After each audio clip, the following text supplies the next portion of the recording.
Kingsley Amos, A Biography, by Eric Jacobs. This book consists of 21 chapters and is 370 pages long. The following material appears on the dust jacket of the book. Kingsley Amos arrived on the English literary scene with the publication of his classic novel, Lucky Jim, in 1954, and few writers since have provoked such widely disparate degrees of laughter, admiration, and contempt in the reading public. For better or worse, Amos was known almost as much for his personality as for his work as a novelist, for his outspoken nature. One columnist called him a literary Rottweiler, his unfashionable praise for Thatcherism, and his devotion to whiskey. And in this, the only authorized biography of Amos, Eric Jacobs skillfully captures that personality with sympathetic detail and healthy doses of Amosian wit. Amos's life was in turns both tragic and triumphant, and from it Jacobs manages to spin a narrative that mirrors the sprightliness and originality of his subject's work. Eric Jacobs was born in Glasgow and has been a Fleet Street journalist, writer and broadcaster for more than 30 years. He now lives in North London. Kingsley Amos, A Biography by Eric Jacobs. To Gillen Aitken, Emma and Daniel. Preface. Over the 2.5 years it has taken to write this biography, I've usually met Kingsley Amos 3 or 4 times a week in the Garrick Club and the Queen's Public House, or at his home in Primrose Hill. We've also visited some of the scenes of his earlier life: Norbury, Berkhamsted, Oxford, Swansea, Barnet, Hampstead. During all these excursions a good deal of eating and a great deal more drinking has gone on, so I have seen and heard Amos in the broad spectrum of his habits and moods, from the deeply downcast to the hilariously elated. But particularly in sessions at his home, he has also answered my questions, sometimes reluctantly, sometimes with difficulty, memory being an imperfect instrument of recall, but always, I believe, honestly. This is an authorized biography, and Amos has therefore been free to go through the text, correcting as he went. But he has used his authority lightly. Most of the changes he has insisted on have been small points of fact or punctuation. He was particularly stern about my negligent use of the hyphen, and they have led to definite improvements in accuracy rather than plastic surgical alterations designed to render his appearance more pleasing. I genuinely do not know whether he likes or dislikes what I have written. What matters of substance he might have preferred me to put differently, or to add, or leave out altogether. If he would rather his authorized biography presented a different version of himself to the world, he has not said so, and he's not asked me to remove anything at all that might seem to show him in a less than shining light. The issues on which we have had the most argument have not involved any event in his life or side of his character, but rather the extent to which he himself is to be found in his work. Amos utterly rejects the idea of a novelist as someone who writes up his own life and calls it fiction.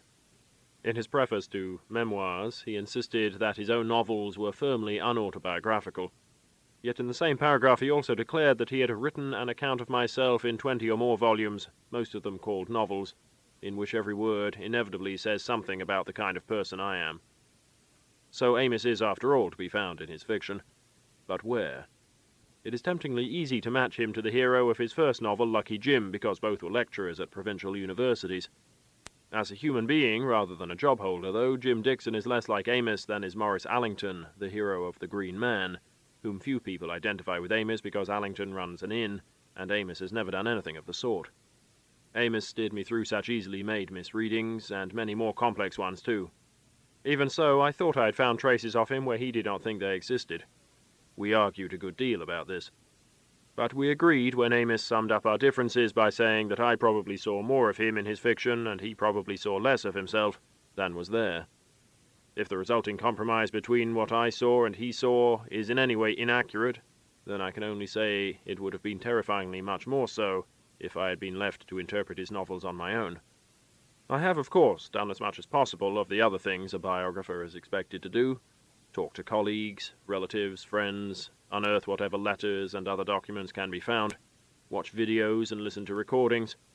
But it is on a close association with Amos that this biography is above all based.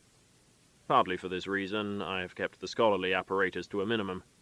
To have loaded these pages with footnotes and references would have given a misleading impression of the balance and accessibility of my sources, which have predominantly been Amos himself and his published work.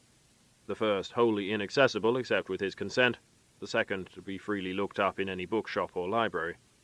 Besides these, my other principal source has been Amos's correspondence with his friends Philip Larkin, Robert Conquest, and Anthony Powell, which is also unpublished, and to which it is therefore pointless to provide references.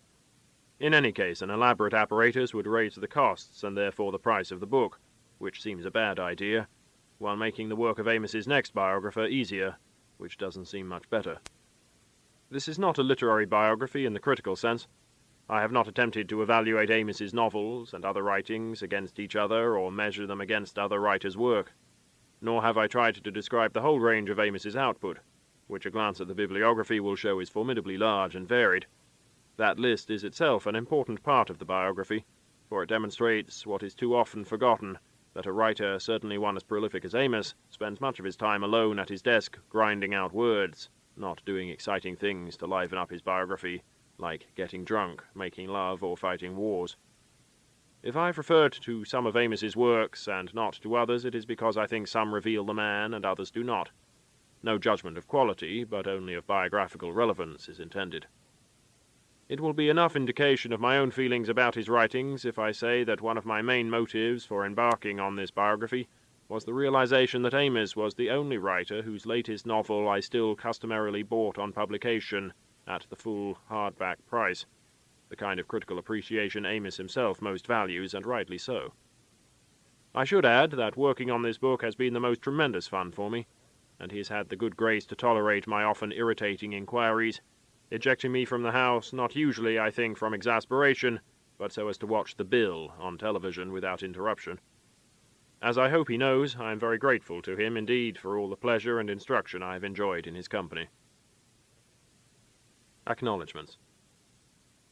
Many people and institutions have been most kind and generous with their help. They are listed and thanked below. But one institution has been consistently obtuse and obstructive, and deserves a special mention: the Bodleian Library at Oxford. No campus novelist would be thought other than riotously implausible if he based a plot on my dealings with this extraordinary establishment. With Amos's consent, I asked permission to look at his letters to his friend Philip Larkin, which are deposited at the Bodleian, along with other papers of Larkin's. The library said no. Expanding on its reasons, it declared that it was Bodleian policy not to open up for inspection or use the letters of someone still alive, on the grounds that other living people might be hurt by what was said in them. I pointed out that the fact of a writer's death need make no difference to the hurtful effects of his letters. Larkin himself was dead. His letters had been published, and they were undoubtedly hurtful to some still alive, including Amos himself. But the library was unmoved. It remained unmoved even when the Chancellor of Oxford, Lord Jenkins of Hillhead, and the then Secretary of Education, John Patten, pitched in on my side. Nothing, it seemed, would budge the Bodleian from the policy it had arbitrarily imposed on itself. So I finished a version of the biography without the letters. Meanwhile, however, Amos had had a bright idea. Why should he not write to the library and ask for copies of his own letters, the cost of making which he would pay? Lo and behold, the library agreed. Days after my first version of this book reached the publisher, copies of Amos's letters to Larkin began to arrive at his home, and I began to rewrite large sections of my book. Even then the library moved at glacial speed. It pleaded that copying was a time-consuming business, but all offers to pay a bit extra or send someone to do the copying were ignored. It took the Bodleian all of 5 months to finish the job of copying and posting 500 or 600 letters. For a library to be so rigid in its policy, so unaccountable to anybody except its own iron guard of curators, so ready to fall for a simple ruse to get round its own rules, and then so ponderously slow in executing a simple task, suggests a stunning combination of institutional fatuity, credulity, and inefficiency. I can only hope that this brief account of its performance will act as the verbal equivalent of a small charge of dynamite placed beneath its comprehensive ineptitude, although I suspect that only a long overdue change in its statutes will do that trick. I should like to record my thanks to the following organizations for giving me the freedom of their shelves and files: Victor Gallant's Limited, the Daily Mail, the Huntington Library, the BBC Archives at Caversham, the Imperial War Museum, the London Library, the Public Records Office, and St John's College, Oxford. My gratitude to the BBC is qualified by the fact that it is the only person or institution I have consulted to make a charge, £40 a day, for the privilege of looking in their records. By happy contrast, I am extremely grateful to the British Academy and the Huntington for funding between them an exchange scholarship which enabled me to study the Amis archive at the Huntington Library in California. Of the many people who have helped bring this book to birth, I owe particular gratitude to the enthusiasm, encouragement, and imaginative energies brought to bear by the team at Hodder: Richard Cohen, Angela Hurley, and Roland Phillips. I should also like to thank Lyndon Stafford, whose care, skill, and subtlety as an editor are beyond compare.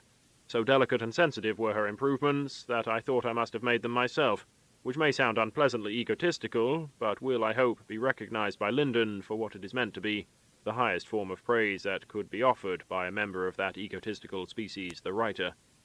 And I must not leave out my daughter Emma just because she is my daughter. Her researches have been invaluable. I'm also grateful to the following individuals for the kindness and help they have shown me in any number of ways, from digging into their memories to lending me an Oxfordshire cottage in which to write. Some, of course, have been more kind and helpful than others, but it would be invidious as well as tedious to give full details of the scale and nature of all their contributions to this book. In thanking them equally, they should know that I deeply appreciate what each has done personally. It would have been good, clean, malicious fun to give a second list of those who declined to help, so that readers could entertain themselves by wondering why. After a mild struggle, though, I have decided to resist that temptation, on the grounds that the list would be short and achieve no more than to stir up unnecessary confusion and avoidable bad feeling. I apologize for any oversight which may have led to unintended omissions from the list that follows.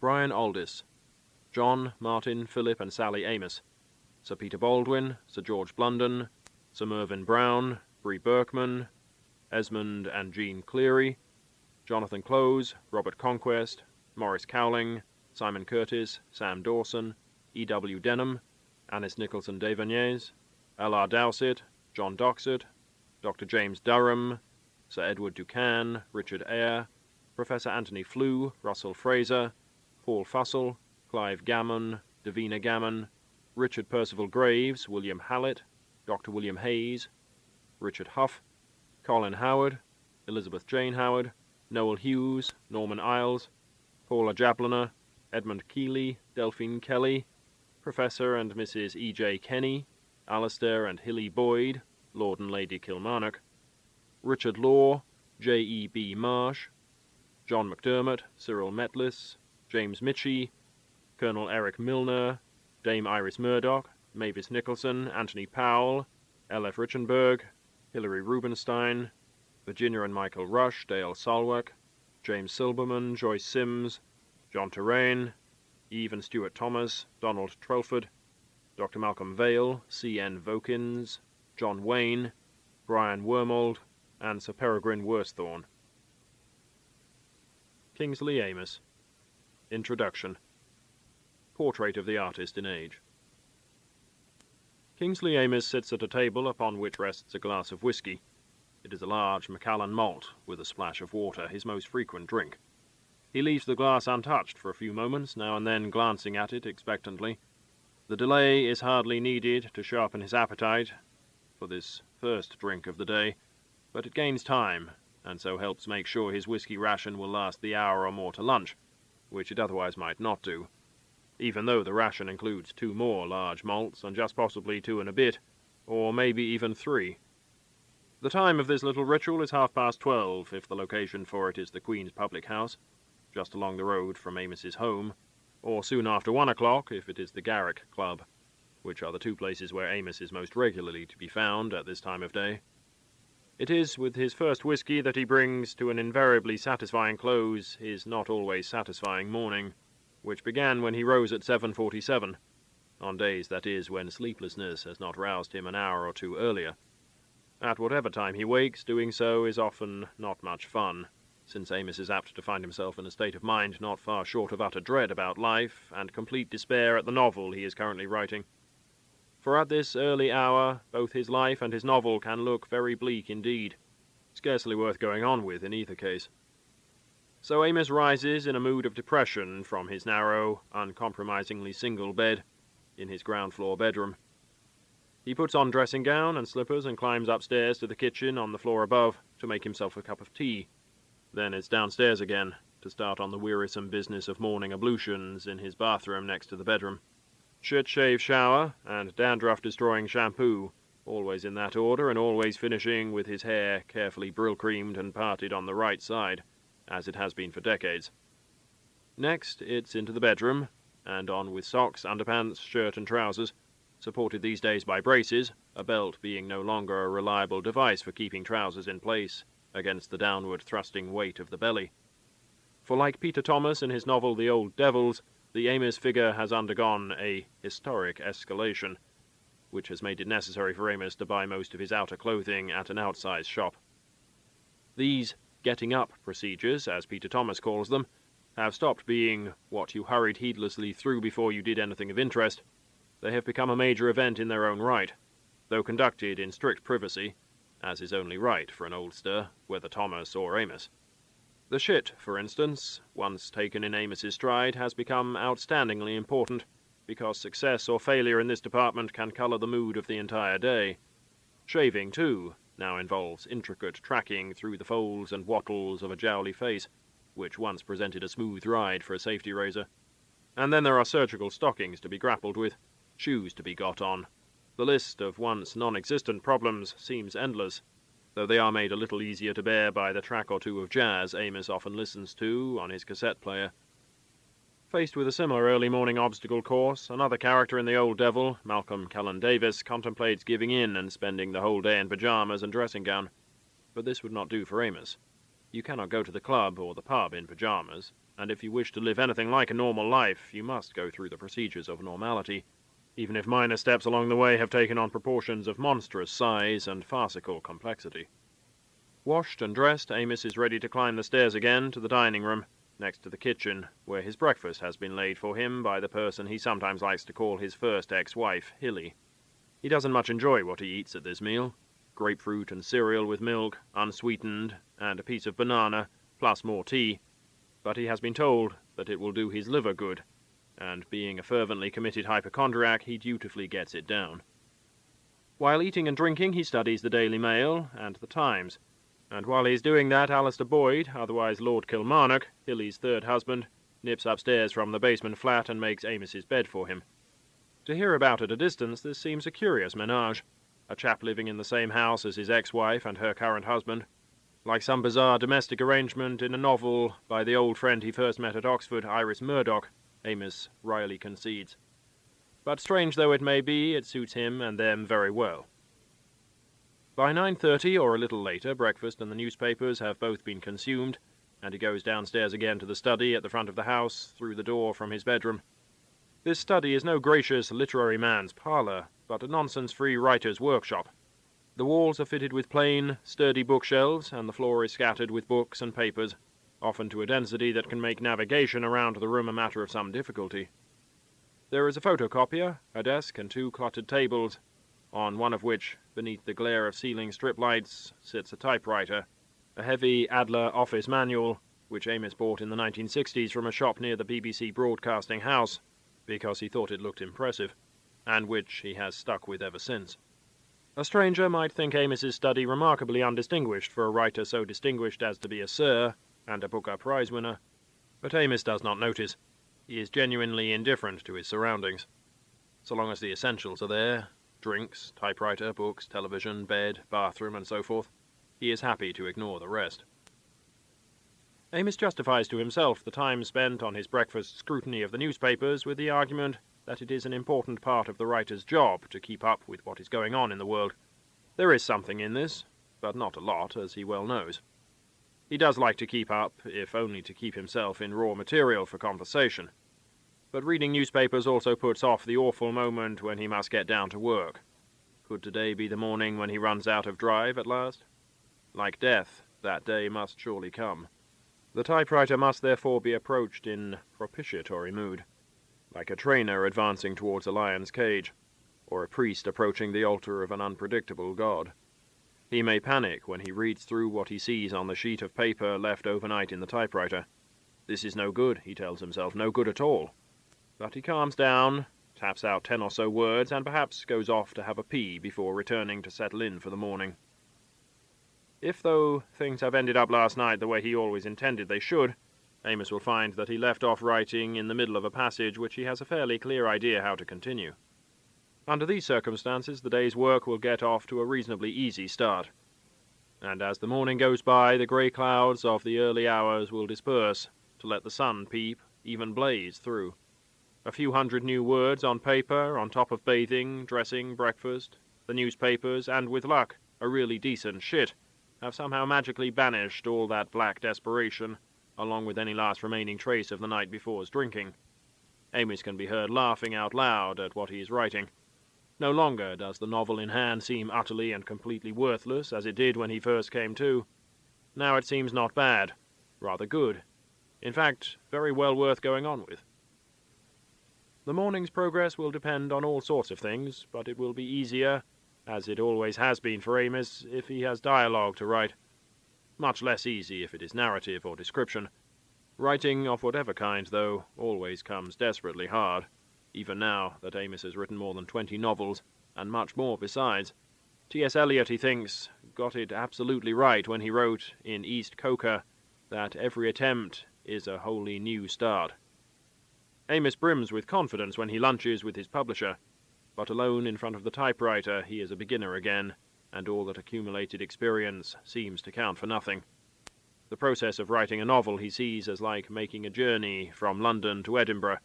You may know the first 10 miles or so pretty well, but thereafter, apart from the names of a few places scattered along the way, you know nothing, and must work out every mile of the route to your destination as you go along. This is what he doggedly does each morning, a desk-bound traveller groping his way through the unexplored fictional territory that always stretches foggily ahead. Amos concentrates closely on the nuts and bolts, the mechanics of his art. What preoccupies him are such practical matters as how a character can best be got out of the pub and into a taxi. Conrad, whom Amos doesn't much admire, was at least good at that, at getting a chap from ship to shore. The how of novel writing is what interests Amos, not the why or the what for. Talk of artistic aims, or any other literary abstraction, makes him uneasy. For one thing, it tends to phoniness and posturing, which he absolutely detests in any form, whether in art or in life. For another, he already knows perfectly well what his own artistic aim is. It is what it always has been, to write a good story about recognizable human beings in readable, which most definitely does not mean experimental, prose, the upshot of which will be a novel that he himself would enjoy reading. The canon of English fiction and poetry that Amos personally endorses is small. Many sacred cows are unsacred to him. If it were possible to imagine Amos on a protest demonstration in the 1990s, difficult, since he has not taken to the streets since Suez in 1956, and if he were to set up his banners outside some university English lit faculty, the legends on them would probably read, "Down with Dickens, E.M. Forster, D.H. Lawrence, James Joyce," not to mention a fistful of more recent writers from Anthony Burgess to William Golding. Oh yes, and the author of Beowulf, especially down with that old English bore. Each of these Amos believes to be overrated, mainly because he finds them tedious or false, although he will allow that Chaucer and even the author of Beowulf have something to be said for them, if you compare what they wrote with the work of their even more unreadable contemporaries. Amos is as concerned with his reputation as any writer, and he would certainly like his own novels to be included in the popular English canon, but as novels people genuinely want to read for their own pleasure and enjoyment, not as monuments coldly admired because that is what the ringmasters of the literary circus have declared to be admirable. Amos is a free marketeer by conviction, and nowhere more so than in his own field. He believes the writer must satisfy his customers or go to the wall, just like the widget maker. To him there is no literary problem more worth bothering about than that of actually writing a novel or a poem.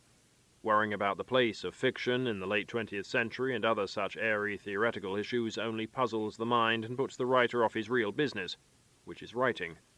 Doubts of this kind he has long suspected helped put his best friend the poet Philip Larkin off writing any more novels after he had written 2 in his early 20s, and Amos is determined not to let himself be snared in the same trap of self-doubt and impotence.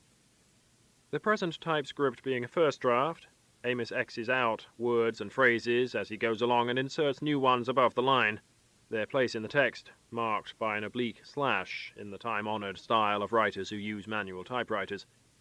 Every 10 pages or so he makes photocopies of what he has written and sends them to his agent for safety, just in case the house burns down or some other act of God fouls things up. Amos has never been a religious believer, but he is by no means immune to superstitions of luck and chance. Handwritten changes to the text will come later, followed by a second and final draft. Sometimes, though not very often, Amos can get stuck for an hour or longer on a shortish passage. Can this piece of necessary business be got through in one sentence, or will it take two? And if he has to go the longer way round, how can he do so without the risk of being boring? Boredom. For Amos, this is absolutely central, the crux of it all. Being a bore is the worst offence in fiction, and not much less than the worst offence in life. He himself registers boredom in the way that a dog picks up frequencies inaudible to others. So as he works, he is constantly aware that if what he writes bores him, then it will surely bore the reader too, and that must be avoided above all other possible shortcomings. The target of this day, as for all days, is a minimum of 500 words, the very number Philip Larkin set for his mythical novelist, the shit in the shuttered chateau, who does his 500 words, then parts out the rest of the day between bathing and booze and birds. Larkin fantasized about this Morm by the Riviera style, but never came near to achieving it, and probably wouldn't have much enjoyed it if he had. Amos has achieved the 500-word output and the wealth that could buy a pretty adequate version of the lifestyle, but he would not for 1 minute dream of living on the Riviera or anywhere else abroad, a large and dreadful place strenuously to be avoided. What's wrong with London, he asks, and rarely stirs beyond it. What about Larkin's birds, then?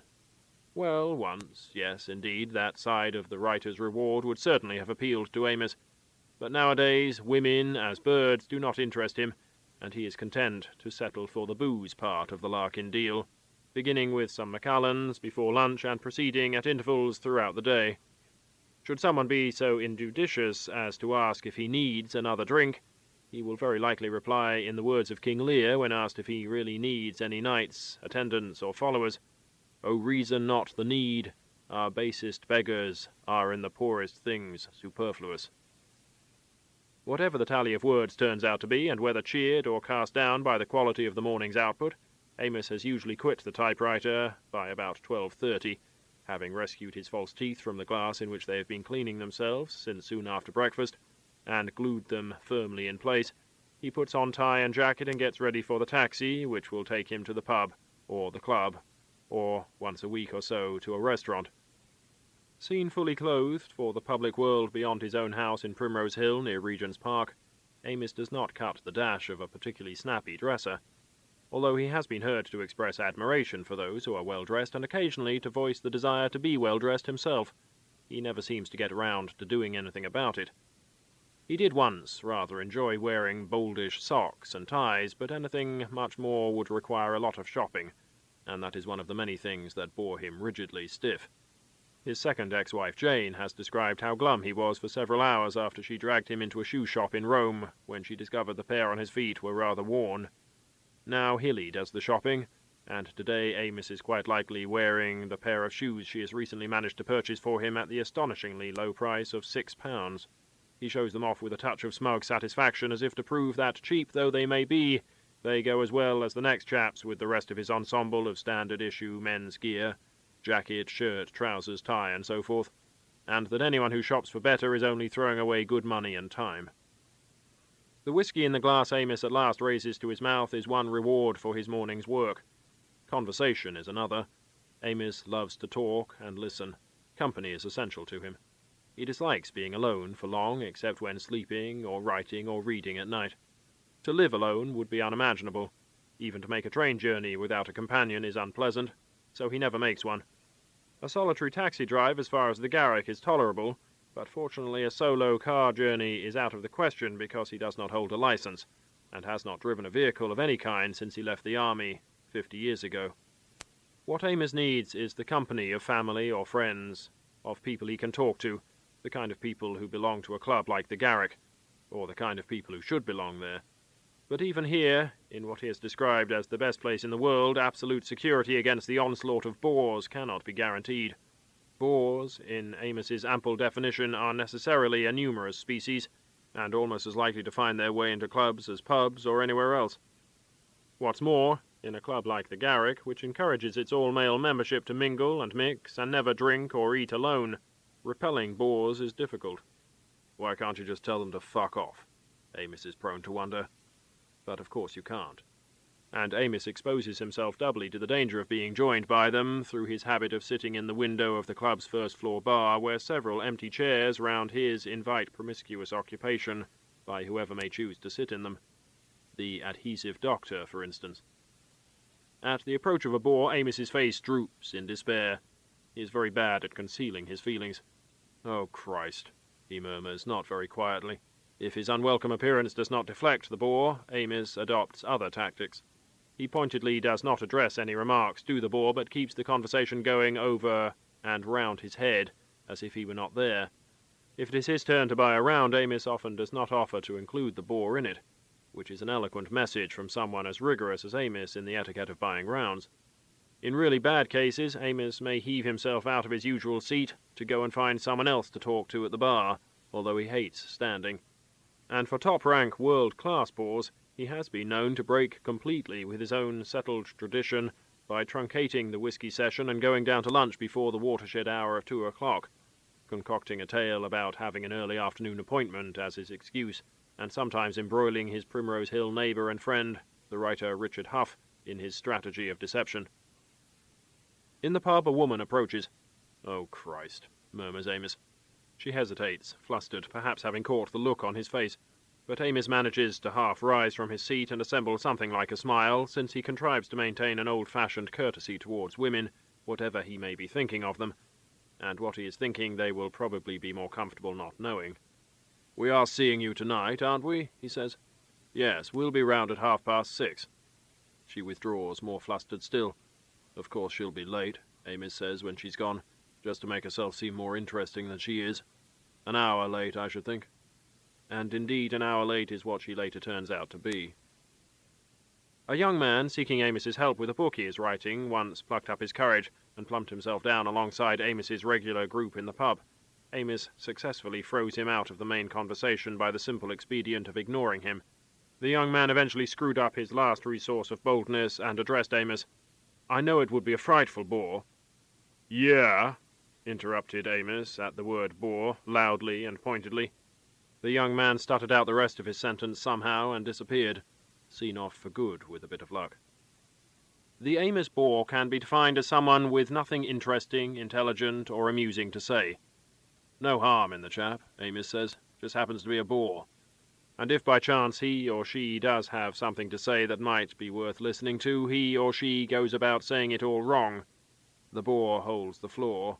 He or she gives the long version of every story instead of the short. He can't mention somebody without telling you all about his aunt and uncle, too, Amos complains. The bore does not understand that conversation is like a jazz piece, with passages played in sequence on different instruments, and never ever a one-man performance. An Amos bore is, in short, much like anybody else's, the difference being that the Amos rules of boredom are drawn so tightly that a person who might seem no more than mildly tedious to most people appears as a raging monster of boringness to him, fit to be repelled by any tactic short of outright physical violence or too overwhelmingly obvious rudeness. In the Amos view, there is nothing to be said for giving a bore a second chance. Nice enough chap, but if you let him talk to you now, he'll talk for an hour and a half next time. Today, however, the club is mercifully bore-free. Amos sits at the head of the members' table, with 2 or 3 or 4 agreeable chaps on either side of him. That is enough company, because, at any rate until the dining-room empties a bit and the noise dies down, his increasing deafness will make conversation with a larger group hard to keep going, without a lot of intrusive "ehs," "whats," and say-that-agains. The wine-waitress Muriel appears alongside Amos, smiles, and asks, "The usual?" "Yes, please." The usual is a bottle of Gewürztraminer, an Alsatian white wine Amos has adopted more or less permanently as an acceptable way to ensure that he makes his contribution to the drinks side of the meal, leaving the others in the party plenty of time to choose something red to follow. Amos consults the menu and makes a rapid choice of dishes. These are usually modest in scale, for his appearance is misleading. In spite of his great girth and his intermittent restaurant columns, Amos is an unambitious eater. His tastes are traditional. and one reason why his column has so often visited hotel restaurants is his conviction that hotels have to serve up food that its guests will actually want to eat, unlike the odious, pretentious, modern cooking so many restaurants go in for. The only place where he is guaranteed to turn greedy is a curry restaurant. He is also very fond of the sandwiches Hilly makes for him to consume after the Saturday pub session. The one lunch he eats alone every week, with only a newspaper and private eye for company. The sandwiches contain cheese, onion, Branston pickle, and much more besides. Amos has not fathomed the full mystery of their contents, but he likes their taste so much he begins to look forward to eating them soon after breakfast on Friday. At the Garrick, however, 2 starters will often do, unless Amos decides later that a piece of cheese or an ice cream will round them off nicely. It is with relief that he gets the ordering over. Food may be necessary to a lunch, but it is drink and conversation that make the occasion worth getting fully dressed and into a taxi for. Perhaps the talk is slow to get started, or something has jogged Amos's memory. "Did I ever tell you the one about little Sophie?" he asks, already laughing. "Bob Conquest's, of course."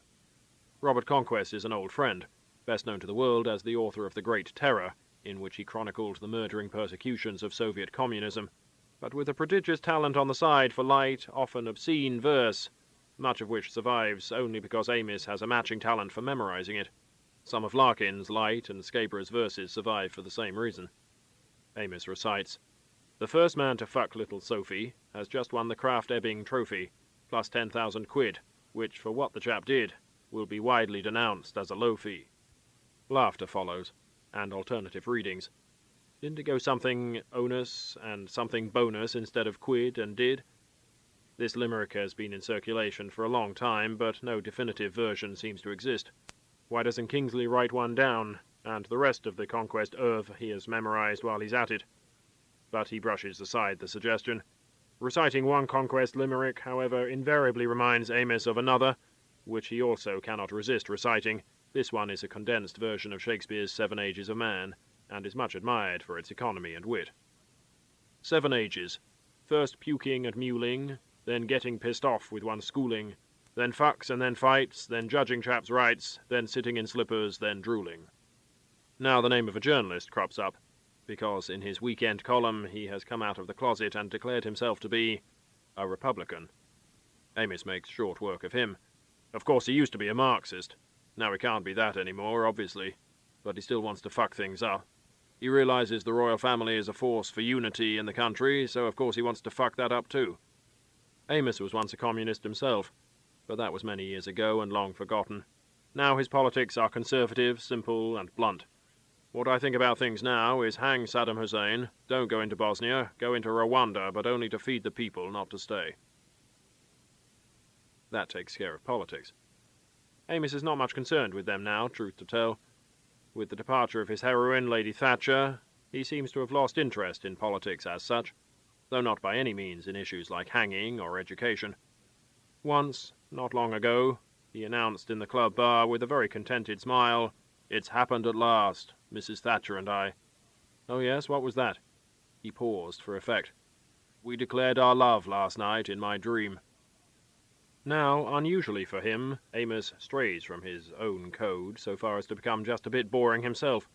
Someone remembers that the polymathic Anthony Burgess once took him to task for committing a solecism. When Amos had written that stopping a record interrupted Frank Sinatra in mid-phoneme, he was wrong, according to Burgess. What Amos should have said was in mid-allophone. This linguistic reprimand has been quoted in a newspaper review, and it gets mentioned in passing, which launches Amos on a robust account of why he happens to be right and Burgess wrong. Amos's defense is long, intricate, and, well, not only unintelligible to the non-experts around him, but not very interesting to them either. He lets himself be carried away for several minutes until the others begin to look almost as disconsolate as he does when confronted by a bore, and even start to whisper among themselves. Amos pulls up short. Talk of Burgess reminds someone of another writer who is having a difficult time. His wife has left him, his last book has flopped, he is short of money. Old so-and-so is in a bad way, the company is told. Not bad enough, Amos booms back. This has become something of a catchphrase of his. Not and enough being added on either side of any adjective indicating distress to give extra emphasis to Amos's disapproval of the person described. Thus when it is said that old X's book has had very poor reviews, Amos retorts, not poor enough. Or when old Y has dropped off the twig terribly young, Amos will have it that old Y was not young enough. Very likely the offending persons are fools, or fucking fools. Like boars, a pretty numerous species in Amos's human taxonomy. Fucking fools are not necessarily stupid, just wrong. Lord Longford, the prison-visiting Catholic former Labour minister, is for Amos a particularly splendid specimen of this breed on any number of grounds. Time for another story. Amos remembers one told by a friend of his, Stuart Thomas, a Swansea solicitor he has known since he taught at the University College there more than 30 years earlier. Thomas was in the army in India during the war and heard of a soldier in a train who resisted all efforts by an Indian to enter his carriage. "But," complains the Indian, "I am a judge of the Indian Supreme Court. You cannot refuse me." "Never mind that," replies the soldier. "Hop it, Cherry Blossom." Amos does the accents to perfection. Mimicry with faces to match has been one of his talents since childhood, and chortles deeply. What he likes about this story is not its racism, which he does not like, but the essential rightness of the details for its time and place, the imperturbable superiority of the ordinary British soldier faced with an Indian of no matter how exalted a rank, and the soldier's choice of insult, Cherry Blossom, the name of a polish the soldier probably shined his own boots with. Perfect. It may be the Swansea connection that later reminds Amos of another story. A Swansea man and woman have sexual intercourse in an alley after an evening's drinking, are caught in the act, and are charged with obscene behaviour. In court the judge is perplexed. "You say they were standing up? But she is, what, 6'6", and he's only, well, 4 foot and a bit. I don't quite see how." "I understand a bucket was used, my lord." "Oh, I see. He placed the bucket on the ground and stood on it, and she sort of—" "No, my lord. He inverted the bucket over her head and swung from the handle." More laughter all round. But now Amos has finished his food and drunk his coffee, and if there is one thing he does not like to do after lunch or dinner, it is to stay sitting at the table where he has eaten. This is what his parents insisted he do when he was a small boy, and he has hated doing it ever since. So it is time to leave the dining-room, but not yet time to go home. There is something for the road still to come, to be taken in the little lounge under the stairs in the garrick. 2 Beaumets de Venise, or 1 large Grand Marnier, or a glass of claret or burgundy, or perhaps 2. Then it is out into the street for a taxi. By now it is sometime between, say, 3:15 and 3:45. It is only when Amos gets to his feet and heads for the club's front door, or the pub bar, that his age really begins to show. On his feet he is suddenly an old man, or, in his own preferred word, an oldster. Talking and drinking, he is as lively and engaged as if he were 3 or 4 decades younger than his 70-odd years, nor is there much sign of great age in his features. His hair is grey and thinning, but it still effectively covers his scalp. The face is round, jowly, expressive, pinkish, and not much lined, partly because of the historic escalation of a decade earlier. Being fat has its uses. It irons out wrinkles as air inflates and smooths the crinkled skin of a balloon. Sitting down with drink and friends, Amos soars free as a bird. But when he has to walk, the bird is grounded, clumsy and awkward. Nowadays he shuffles along in short steps, and not very far if he can possibly avoid it. If nobody can give him a lift home from the pub, he summons a taxi, even though it is barely 300 yards from door to door. He suffers from claudication, or intermittent claudication in full, a term he notes, with the detached interest of a lifelong enthusiast for words and dictionaries, that may owe its origin to the Emperor Claudius, Latin claudus, lame. This lameness is certainly a nuisance. It turns once insignificant events, like the ascent of the Garrick Club staircase, into expeditions which must be carefully planned and mounted, but it is not a serious handicap. Amos has not done much physical sport since he left school, and is hardly bothered with exercise either. He may worry about his health, but he takes no interest in his fitness. The modern enthusiasm for exercise regimes has quite passed him by. Not now being able to walk very far gives him an excuse to go in taxis, or not to go at all. Except for the nimbleness that comes in handy when evading bores, the inefficiency of his legs makes no great difference to the pattern of his life, and, slight deafness aside, he is otherwise in excellent condition. There have been occasional alarms, but Amos never seems actually to catch anything. After a recent examination, his doctor pronounced the Amesian heart, liver, and lungs to be no less than Churchillian. After a recent examination, his doctor pronounced the Amesian heart, liver, and lungs to be no less than Churchillian, by which the doctor no doubt meant that they were capable of handling the large quantities of alcohol with which Amos, like Churchill before him, assaults his body every day without fail. Drink is a subject on which Amos has strong views. He will admit to being a heavy drinker, but rejects with contempt the word alcoholic, which he regards more as a term of abuse than as a clinical definition. The definition of an alcoholic, he says his doctor once told him, is a man who drinks more than his doctor. To Amos, the point about drink is that everyone should know his own capacity and adapt his habits to match it. This is what he has done, to his own satisfaction at least, if not to everybody else's. When his second ex-wife Jane buggered off, as he puts it, she made his giving up drink completely and forever the prime condition for her return. He refused.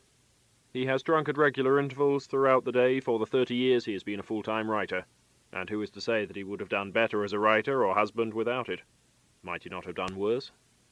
At any rate, he has no intention of giving it up now or ever. The daily routine continues after Amos leaves the club and finds a taxi in the street to take him home. He may try the Times crossword puzzle, though he does not linger long over this, wrestling with 2 or 3 clues before falling asleep, fully clothed, in his high-backed armchair in the first-floor sitting-room. The ensuing snooze will last half an hour or so, during which the lunchtime booze intake is slept off and the decks thus cleared for a second session at the typewriter. Work restarts at 5 or thereabouts, and lasts for at least an hour, and often nearer 2. It is with some reluctance that Amos finishes his stint. Not that he is filled with unstoppable inspiration, he simply knows from years of experience what an appalling prospect it will be to start up again in the morning. When he finally decides he has reached a point where he can plausibly quit for the day, he goes back upstairs to the dining room, where he keeps a bottle or 2 of Macallan, and some plastic bottles of Evian mineral water. The dining room is one half of a room that runs from the back to the front of his house. The other half is the sitting room. Under the sitting room window, which looks out onto the back garden, is a large television set, and placed directly in front of the set is the chair in which Amos enjoys his after-lunch snooze. Here he settles down with his evening's ration of Macallan to watch his favourite television programmes. His absolutely top favourites these days are the long-running soap Coronation Street and the police series The Bill, both of which run 3 nights every week. He watches these with the sound at or close to maximum volume in the style of a football fan, cheering the best bits, "Bloody marvellous, you wouldn't want to change a word of that," and booing the characters he doesn't like. "Get her off, I can't stand the sight of her." Were anyone to suggest it was a little odd that a man with claims as good as Amos to be England's leading novelist should spend his early evenings watching this kind of, let's face it, lowbrow stuff, Amos's answer might likely take the form of a 2-fingered salute. He likes, and always has liked, popular work, films, television series, thrillers, science fiction, as long as it is good of its kind. Quality is what matters. Quality, that is, as defined by somebody who knows what he's talking about, which means somebody like Amos, who thinks for himself, and not one of the chorus of self-appointed pundits and trend hounds who puzzle the public mind with their crappy opinions. By his own firm standards, there is rather more good stuff around in popular television or fiction than there is in what passes for literature. On this point Amos will be difficult to persuade that he is wrong. Then it's time for supper, cooked by Hilly or by his daughter Sally, who comes round from her flat close by, but never by Amos himself. Philip, the oldest offspring, may also join them. The younger son Martin turns up on Sundays with his 2 children, or meets his father for dinner during the week. With supper there is beer, and after that there may be more television, depending on what's available on the terrestrial or cable channels or a video. At 11, Amos switches off, goes downstairs, gets into pyjamas and dressing gown, and reads. He chooses from the heap of books beside his bedroom chair, which includes poetry, novels, thrillers, anything so long as it is not both literary and new. The only writer he still cares to read sometimes on publication is George MacDonald Fraser, journalist, screenwriter, and author of the Flashman novels. Otherwise he will stick to old reliables, Evelyn Waugh, Christopher Isherwood, C.S. Forester, Anthony Powell, Elizabeth Taylor. The last new literary novel Amos read, more or less, was Time's Arrow by Martin Amis, whose career he watches with a combination of fatherly pride and barely suppressed irritation that readers under the age of, say, 40 may now, in literary chat, be more likely to associate the name Amos with the Christian name Martin than with Kingsley. It isn't that Amos is jealous in any ordinary sense. He's extremely fond of his children and does not resent other writers' success so long as it is deserved. The trouble is, it so often isn't. But you can't really say that to your son. Nor can you tell him to his face that he has in place all the essential elements of a fucking fool. Martin, of course, knows pretty much what his father thinks of him, but how can he tell his dad that the novel has moved on since his time, that the son's brand of postmodernism has taken over from the father's brand of realism? To avoid unwanted rifts, they tend to steer clear of such topics, or at any rate, steer round them. What makes it all the more annoying is Kingsley's suspicion that Martin may be having a subversive influence on his own work. Martin never seems to write anything as straightforward as they finished their drinks and left the pub. His sentences always have to be busier, fizzier. And now he's got his father wondering occasionally whether his own sentences are as hard-working as they should be, carry as much punch word for word as his son's. It is extremely vexing. Amos pours the last Macallan of the day around 11. It lasts him until 12:30 or so, when, fortified by some sleeping pills, he gets into bed in the expectation of being fast asleep a few minutes later. Should he wake up in the middle of the night, there will be no need to go to the bathroom. The bucket by the bed takes care of emergencies. Most of Amos's days are like this. He rarely goes out in the evening, except to have supper with neighbours or with Martin. He only leaves London when the Garrick closes at holiday times, leading him to seek other company among his Swansea friends. Apart from random visits by interviewers, agents, producers, and other unavoidable adjuncts of his trade, he does his best never to break the daily pattern. His secretary comes once a month, and that is all the time he gives to business matters. If he forgets to dictate a letter when his secretary visits, then too bad. The letter will have to wait another month. Nor does he involve himself in domestic affairs. He pours whiskey into a glass, but leaves the glass to be washed up by somebody else. For many years now, Amos has lived a routine like this, varying in detail, but always built around writing, reading, drinking, and the company of family and friends. Close, or within easy reach, he must have all the essential ingredients, from typewriter to Garrick Club. To keep going, he must write, but to do that he must satisfy his other needs too. Each is important, but each is precarious. Writing for one is a perilous business. The knack, or gift, or whatever it is, may disappear. This has happened to more than one of Amos's dried-up contemporaries, and he himself seems to have exhausted his own poetic powers. Poems simply do not suggest themselves to him any more. Could other writing stop too? Fearful thought. And might other parts of his life dry up, his lameness make the Garrick Club inaccessible, for example, or his surviving friends drop dead? Just as fearful a prospect. Amos has been for many years beset by anxieties of every kind.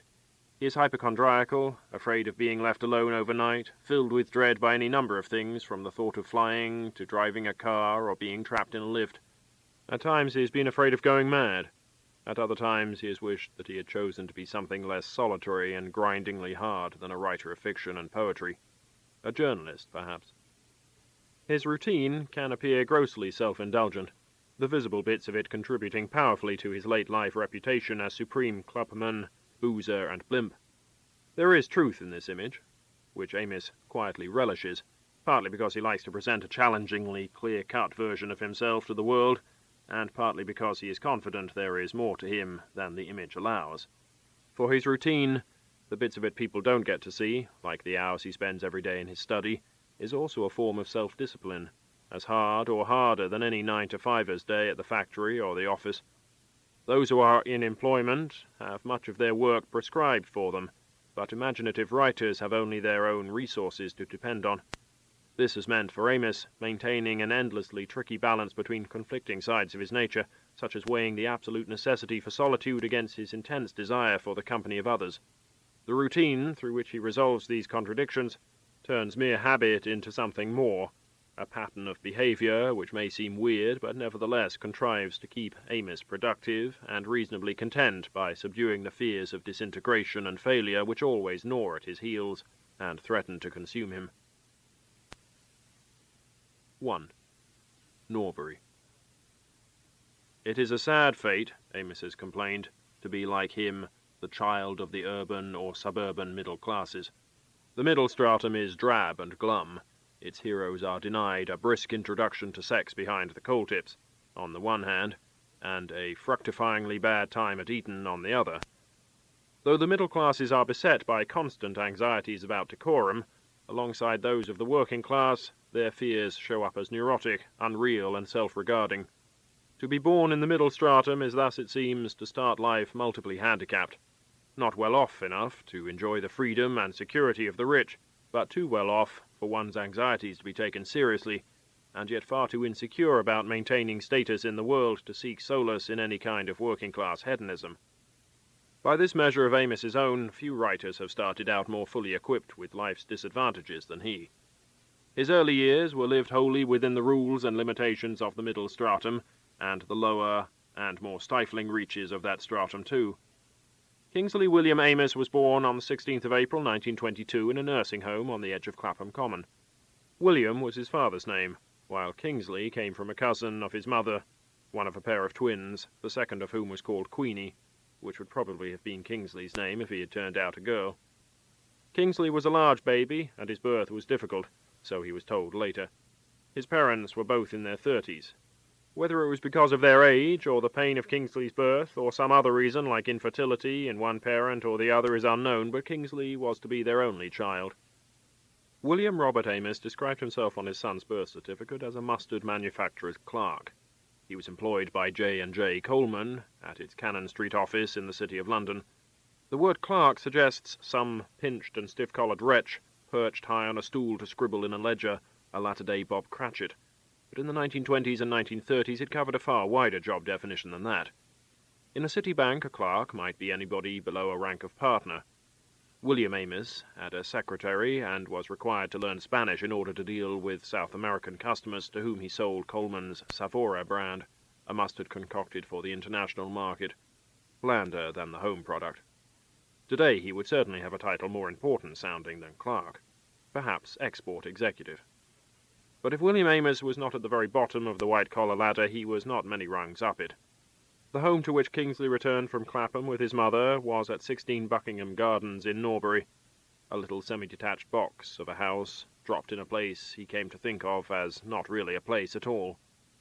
Norbury is the ancient name, a construction of Northborough, now attached to a minor political entity, a ward of the London borough of Croydon.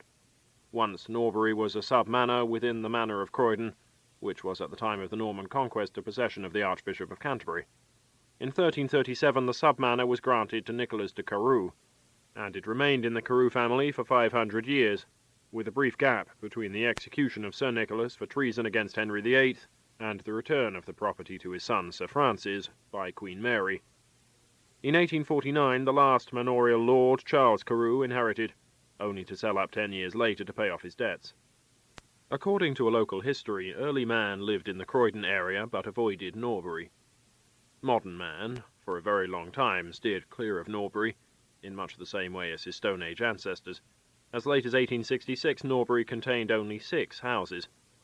In 1893, Arthur Conan Doyle had Sherlock Holmes, in The Case of the Yellow Face, visit Norbury and walk from the high road into a narrow lane deeply rutted with hedges on either side, on his way to see a hop merchant. Holmes had reached this still rural scene by means of a train, getting off at Norbury Station, and the opening of that station in 1878 was the transforming event in Norbury's long and, a minor battle in 1264 aside, uneventful history. Development followed the railways. Roads were laid out and houses built along them. On the tail of the speculators came the London County Council, which between 1906 and 1910 built 498 houses on 17.5 Norbury acres. Croydon's electric tram system reached Norbury in 1901, and in 1926 Croydon's trams were connected to the LCCs and so linked through to central London. Commuting into the city was encouraged by cuts in rail fares and more frequent services. 2 private schools were started, both of which Kingsley Amos was to attend. St Hilda's, primarily for girls, and Norbury College, solely for boys. Cinemas, churches, the King Edward's shopping parade, a police station, a public library, and primary and secondary schools all came in their turn. So did more housing, private and public. Until the First World War, Norbury could be described as healthy, at least by estate agents, because it was still a country suburb. But continued development ate away at its open spaces. 2 golf clubs disappeared. The Norbury, which was built over, and the North Surrey, turned into allotments during the Second World War. In 1921, the year before Kingsley Amis was born, Norbury's population had reached 9,413, and 10 years later it had grown to 15,538, where it stayed. So, bit by bit, the minimal amenities of a 20th century suburb were stitched in among the roads and houses built around a railway station whose tracks connected it to the heart of London, and Norbury was drawn from its ancient isolation in the tranquil Surrey countryside towards the loose embrace of the vast amorphous city. For a while the name Norbury Garden Suburb seems to have been attached to this new entity, but it did not last. The countryside had been too fully expunged, the houses were too crabbed and mean, the streets and terraces not so much laid out as haphazardly scrawled in the empty spaces between railway lines, streams, playing fields, old highways. Unlike London suburbs, Norbury has hardly advanced up the scale of social desirability in the 7 decades since Kingsley Amis arrived there, not having the necessary ingredients of space or charm to tempt the aspiring middle classes of the post-1945 years to invade and improve it. Cramped, thrown up on the cheap and never finished off, needing a lick of paint, half empty and everywhere soiled, is how Amis, the novelist, was later to have one of his characters, Stanley Duke, of Stanley and the Women, 1984, describe the Norbury type of South London landscape. Half the parts south of the river were never proper places at all, just collections of assorted buildings, filling up gaps and named after railway stations and bus garages. Stanley Duke contrasts his roots with others. They came from a place. I got out of an area. Amis became as apt to identify his childhood home with its postal district, SW16, as with its name, Norbury. Not that he felt any great sense of loss or resentment at the lack of roots he shared with Stanley Duke. It spared him the sentimental baggage of a childhood environment richer in beauty or historical association than the place, or non-place, where he grew up, Norbury, London, SW16. The Amises, originally from Norfolk, were by the time of Kingsley's birth well settled across South London. Kingsley's paternal grandfather, Joseph James, Pater, or Dada, lived further out, half an hour by bus from Norbury in Purley, Surrey, where he had moved from Denmark Hill in Camberwell. There were 2 live-in maids in his house, which was called Barchester, but maids were no more unusual at that time than would be a dishwasher or a CD player in the same house today. Kingsley's own first home for a while boasted a live-in maid too. Joseph James was a merchant dealing in domestic glassware from which he prospered until his trade began to be undercut by mass-produced goods sold through chain stores like Woolworths. He had married Julia Spinks, and they had 3 sons, William, James, and Leslie, and 1 daughter, Gladys. James, like William, worked in the city for the Bank of Seligman Brothers, while Leslie, a bachelor, stayed with the glass business. Lucas was the family name of Kingsley's mother, Rosa Annie. She was called after 2 aunts, but since Aunt Rosa and Aunt Annie both died of drink, she preferred to be known as Peggy. Her father, George, who married Jemima Sweetland, was a tailor's assistant in a gentleman's outfitter off Brixton Hill. He also played the organ at the Denmark Place Baptist Church. It was there, according to family legend, that William and Peggy met as children, and it was certainly there that they were married, in June 1915, when able seaman Amos was on wartime leave from the Royal Naval Air Service at East Fortune in Scotland, where he helped maintain airships. Peggy had a brother and a sister, George, who was a postman, and most likely for that reason rarely seen, and Dora, whose behaviour was spectacularly odd, and who was to spend some years in a mental hospital because of it. These grandparents, uncles and aunts, along with 2 cousins, John and Joan, the children of James Amis and his wife Florence, or Poppy, were the family Kingsley knew.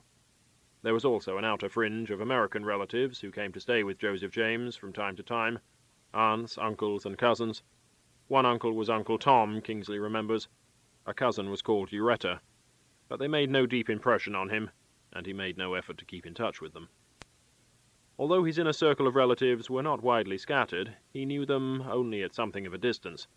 As there was no car in his own part of the family until Kingsley bought one for himself and another for his father in the 1950s, Visits to relatives were small expeditions. It took 2 buses to reach the Lucas household in Louth Road, Camberwell, while for John Amos to walk over from SE27 to see his cousin in SW16 was a 1-hour hike. Kingsley, John recalls, never hiked in the reverse direction to visit him. Peggy took Kingsley to see his mother, his gran, once a week when he was small, but family get-togethers were more likely to be prompted by dates such as birthdays or Christmas. The impression his relatives left on Amos tended to be vivid rather than profound. They were remembered for their eccentricities rather than their influence. To Kingsley, as to many children, his grandparents seemed caricature grotesques. In his memoirs, he summons up a recollection of Joseph Amos as a small, fat, red-faced fellow with starting moist eyes and a straggly moustache. His nose had strong purple tints, with several hairs an inch or 2 long sticking out of it. When he laughed, he blared, but he did not often smile. Nor did he speak directly to his grandson, except when greeting him. Joseph's wife, Julia, known as Mater, had a reputation for meanness. She was said to collect grocery bags and other pieces of leftover paper for use in the lavatory, leading her son James to complain once of cutting his bottom on an acid drop. Kingsley's cousin John remembers Pater and Mater for much the same reason. Kissing both of them was awful because both had moustaches, Pater's bristly and tinged with booze. John's version of Mater's meanness is a story which has her inviting 6 guests to lunch while providing only 5 chops, compelling 2 people to divide a single chop between them. Kingsley came to loathe and fear her as he never did Pater. On the Lucas side, his gran was repellent in her own way, like one of those horrible, shrunken little old women dressed in black who used to sit on walls or outside shops on the continent, and kissing her was horrible too. But he liked her husband, his granddad, who collected books, real books, of poetry. When Grandad read out favourite passages to his wife, she would make faces at him, which he could not see, and since Kingsley's sympathies were with Grandad, this helped him along the road to hating her very much. If his grandparents had no lasting effect on Kingsley, beyond leaving him with a collection of mostly unpleasant memories, their impact on their own children was little short of devastating. Kingsley's Aunt Gladys was barely allowed to escape from her parents even into respectable marriage. When she became engaged to a Harvard professor, Ralph Foster, Pater, and more enthusiastically still Mater, tried to put a stop to the wedding at the very last moment, though Gladys was over 21 and free to do as she pleased, as was Foster. Kingsley's parents joined the argument on Gladys's side, rather to Kingsley's surprise, and the wedding went ahead. What was interesting was her, Mater's, reason for being against the American. Kingsley wrote in a version of this incident that appeared in his 1986 novel The Old Devils. He was an American. Uncle Leslie found it even harder to escape. He stayed in the family glass business most of his life and remained at home with Mater when Pater died. One day he announced to his brother Kingsley's father that he liked men and wanted to go to bed with them. By this time Leslie Amos was well into middle age, a late date at which to make such a notable discovery. His brother advised him to see a doctor, but such a visit turned out not to be necessary. Leslie somehow found out that he liked women after all, though he did not seem to have fully realized this until after the death of his mother, aged almost 90. Then he cashed in what capital he had and set out on a round-the-world cruise, during which he reported to have fucked every female in sight, something he continued to do for the short remainder of his life. Aunt Dora, on the Lucas side of the family, also had to wait on the death of her mother for her emancipation. Dora was trained as a singer, being chosen over her sister Peggy for this privilege, even though Peggy was said to have the better voice. And it was Dora, rather than Peggy, who got the treats and the pretty frocks. This created an abiding resentment in Peggy, amounting, Kingsley believed, to near hatred. Dora had professional singing engagements at public functions like dinners, and was married to Arthur Macness, who sang with the touring concert party called the Roosters, and was later promoted as a well-known BBC tenor. What went wrong with the marriage is not clear, though Kingsley's father was convinced that Dora's mother, missing her help around the house, lured her home with tales of what Arthur might be up to with the women he met on tour. At any rate, Dora left Arthur to return home and look after her mother. As Kingsley knew her there, Dora was very strange.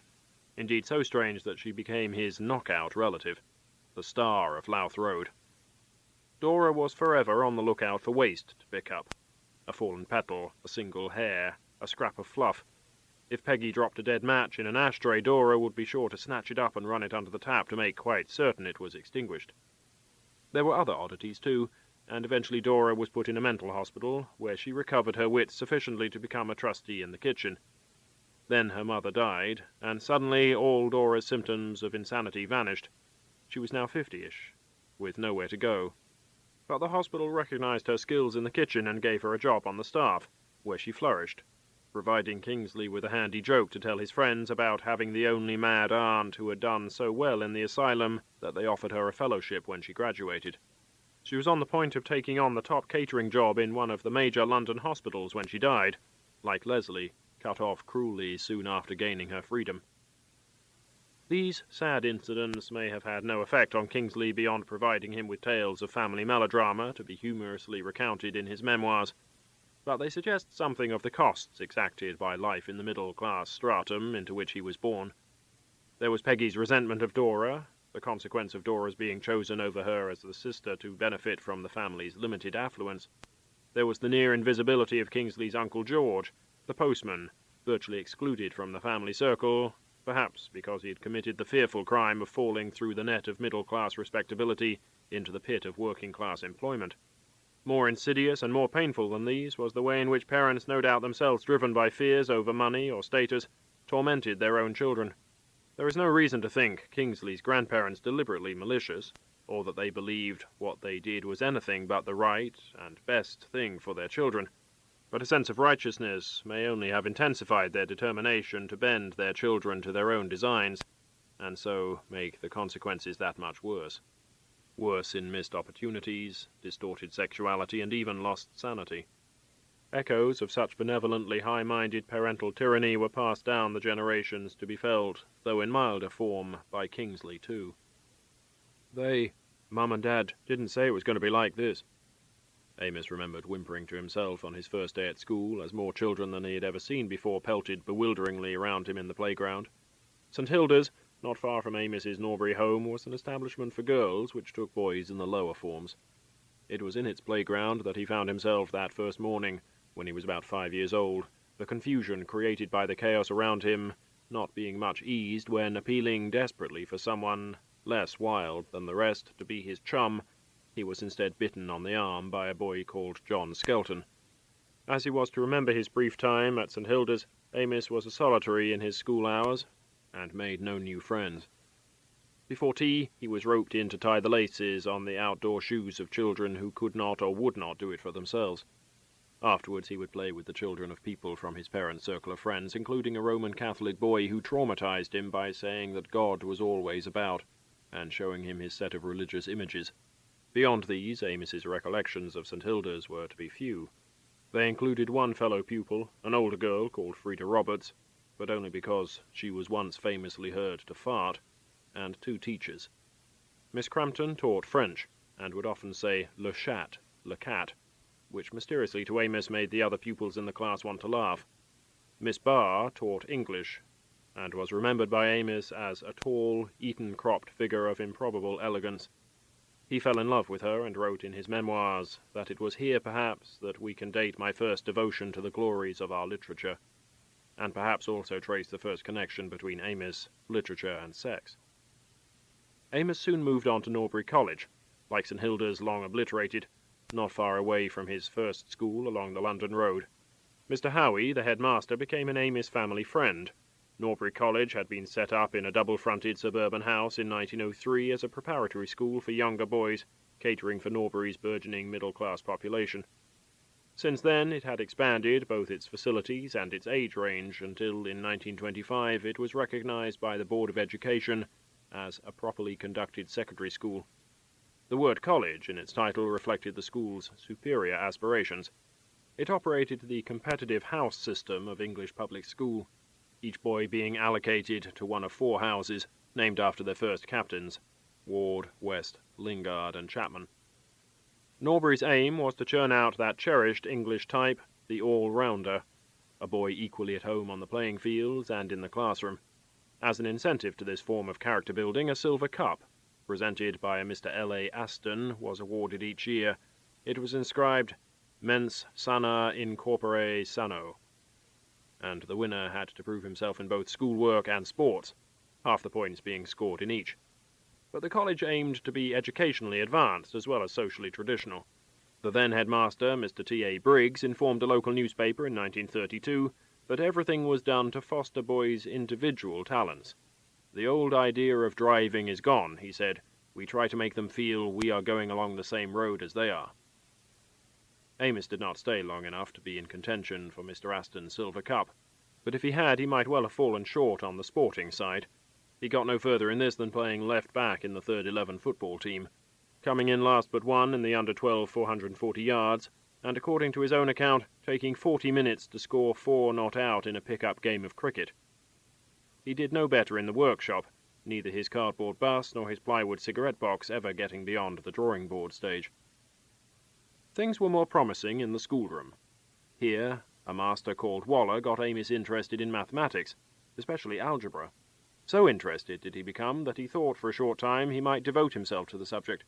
He abandoned that ambition when literature took him over, but his mathematical skills were to come in useful later in army signals. A second master called Waller taught English, but failed to stimulate Amos's interest. Big Mr. Waller, as he was distinguished from the mathematical little Mr. Waller, was not much concerned with mundane aspects of English like parsing or sentence analyzing. In fact, he did little proper teaching at all. He preferred, as naturally did his pupils, to read aloud to the class books about the Great War. "I've copped it in the back, sir," or "Lethal espionage in Eastern Europe. For God's sake, shoot me and have done with it." But that was the sort of adventure Amos was reading for himself at home, and hearing it all over again at school did not encourage him to take literature seriously. His interest in English as a subject for study was stimulated when big Mr. Waller was replaced by a new teacher, Mr. Ashley, who was sufficiently keen on his own subject to introduce the boys to The Merchant of Venice and the Georgian poets, then still fairly modern. He made his pupils write essays on themes like beauty, and try their hands at poetry too.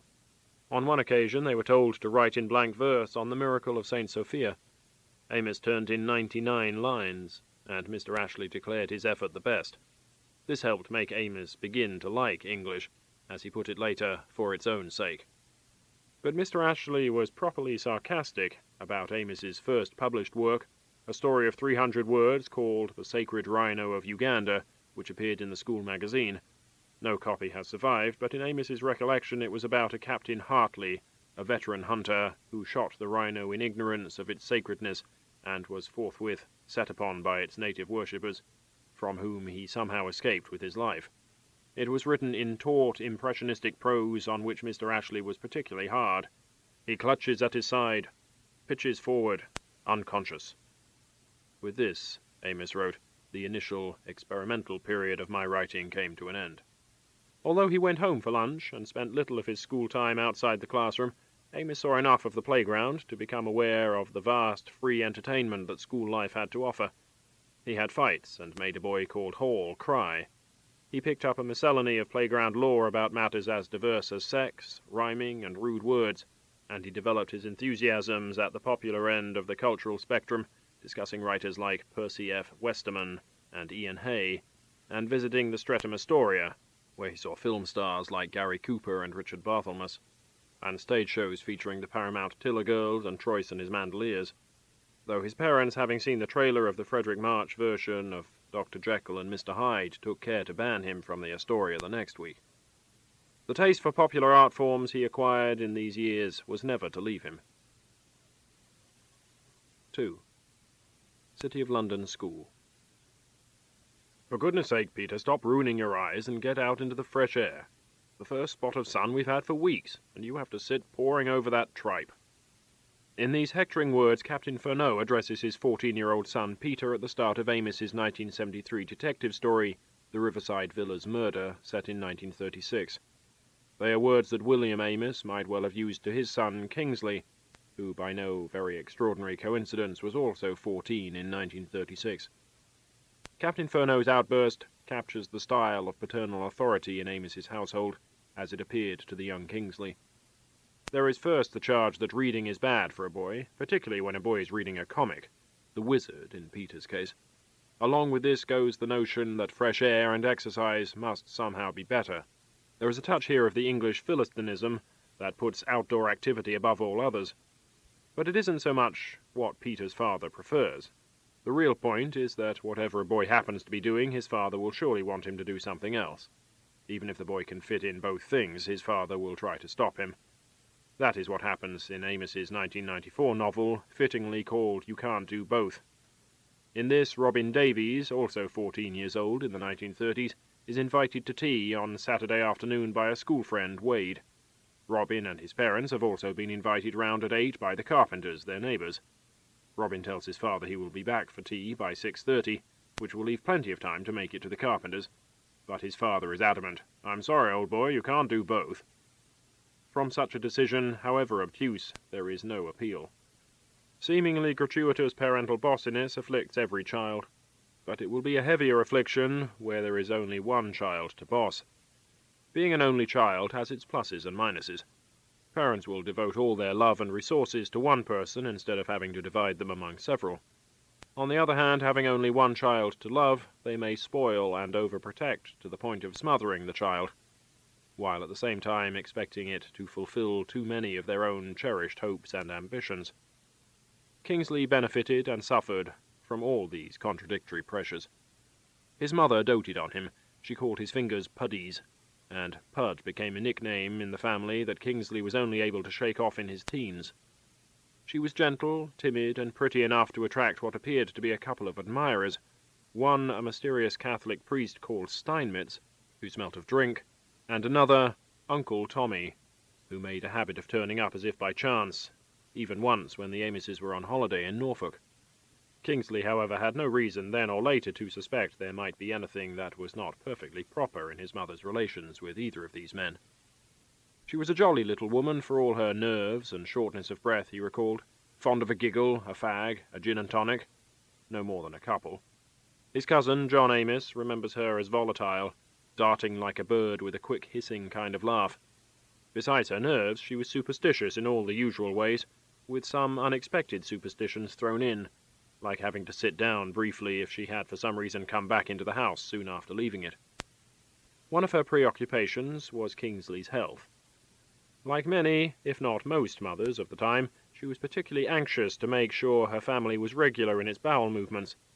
This meant frequent use of laxatives, each one foul-tasting to Kingsley, so much so that in retrospect they seemed to him proof of the supposedly very English idea that if something was really going to do you good, it must taste horrible. Senna tea, California syrup of figs, worst of all, Gregory powders. Even more important to his mother was Kingsley's intake of food. In childhood, as later, he had a small appetite, but in his early days it showed. He was thin, so much so that his mother complained of being able to see his breastbone. The family GP, Dr. Pringle, was summoned. He examined the boy's fingernails for white spots, supposedly evidence of malnutrition, but pronounced Kingsley a well-nourished child. His mother nevertheless continued to worry. She tried to beef me up with stuff like Parish's chemical food, Kingsley wrote in his memoirs, a fearful reddish liquid which was supposed to turn your teeth black unless you bypassed them by sucking it through a straw. Besides such patent remedies, his mother was determined to make sure he ate up his food at mealtimes. She would sit opposite him at the dinner table, pushing forkful after forkful into his mouth.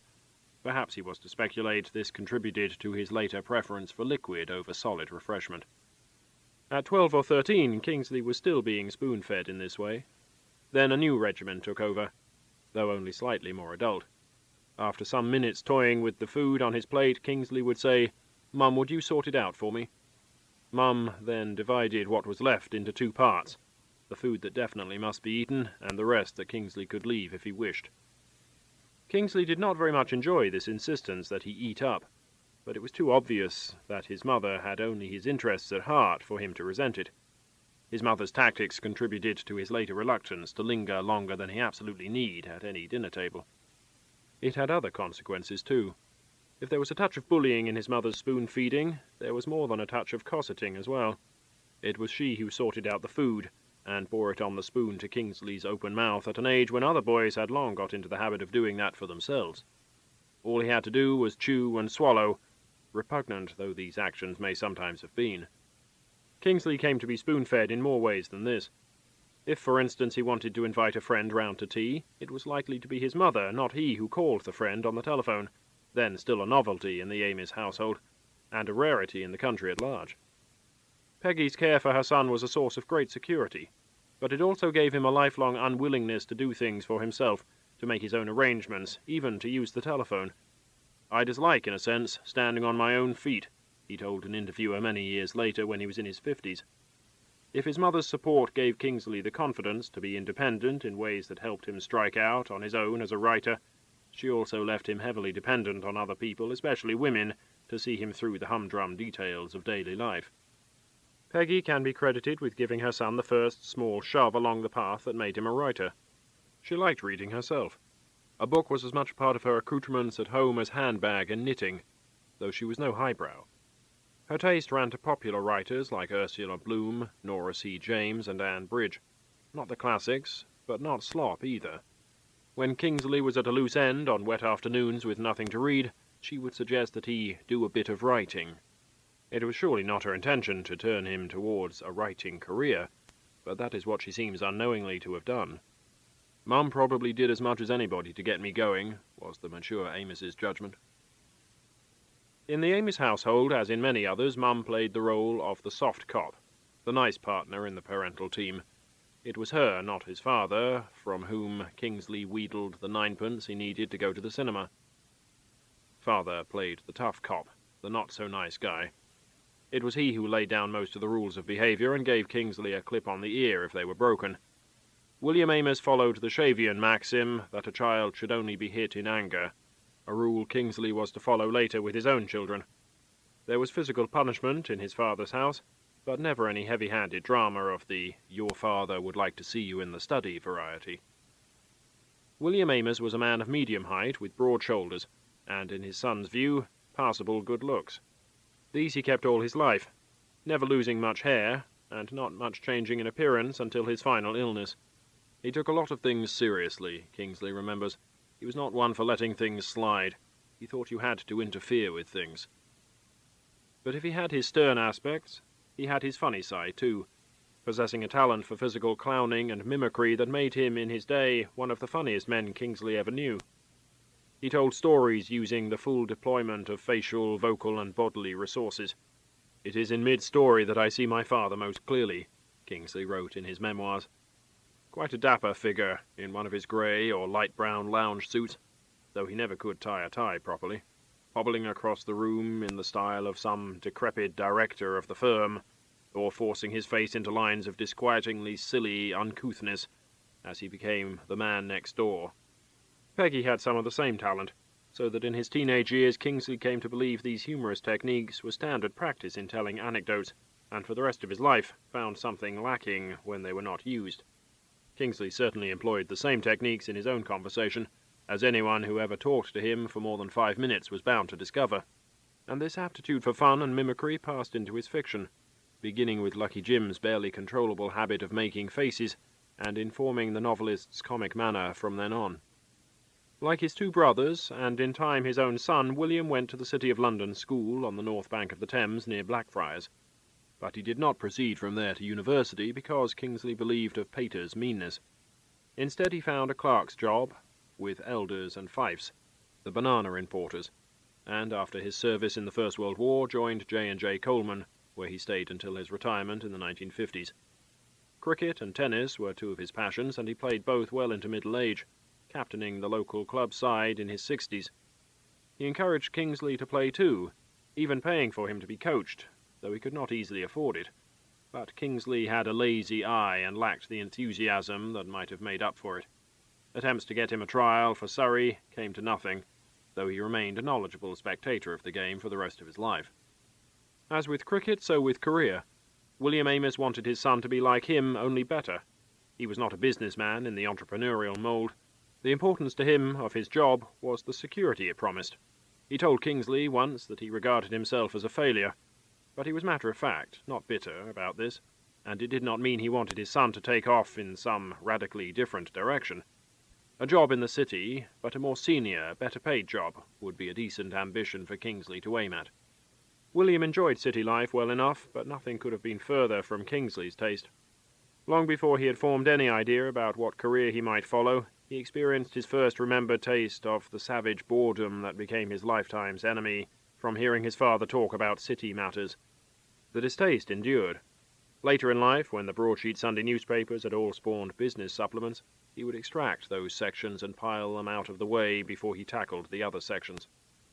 Mere mention of business, the word that concentrates the whole thing, would bring on a reliable diffusion of boredom throughout his life. Yet William did not put pressure on his son to follow in his footsteps. He had learned never to try to influence people too much, Kingsley recalls. He would have liked me to be something like himself, but he hoped I would do it voluntarily.